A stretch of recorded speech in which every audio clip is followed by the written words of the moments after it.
Hoxh, në tregim nga historia e dietarëve që ka të bëjë me leximin e Kuranit.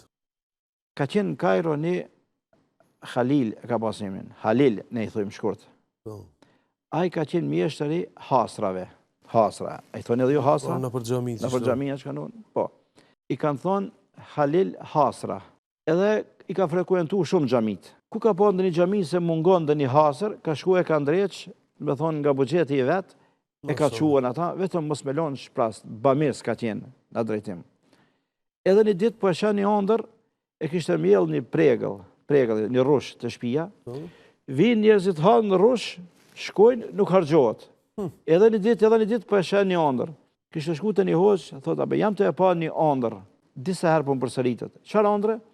Po e shoh një rrush në shtëpinë time e ka mbjell, vinë njerëzit hanë, shkojnë, s'po harxhohet, apo po ka rrush. Edhe ai kishte qenë i mençur, ai hoxha thotë, "A kijeve fëmijë?"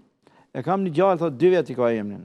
Si e ka emrin Mahmud, që e ta mësoj Koranin, kishte thënë. Edhe e ka çu me mësu Koran, apo hafiz i Koranit, edhe ka shkuar regjistru studimet e Koranit, shkencat islame i ka kryer në fakultetin e Azharit. E emrin se ka pas emrin Mahmud. Kush a ki? Mahmud el Husari e ka emrin. Nëse e përkthejmë na tash Mahmud Hasra.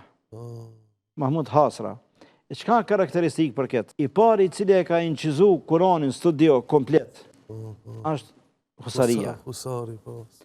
I pari i cili ka lexu Kuran në OKB është Husaria. I pari i cili ka lexu Kuran të shtëpia e bardhë të salla e Kongresit Amerikan është Husaria. Po edhe të pallatin mbretëror në Angli ka lexu Kuran Husaria. Edhe sot e kësaj dite në për programat kompjuterit, në për lexime kine njerëzit e lexojnë Husarien, edhe tash do të thotë ai rrushi.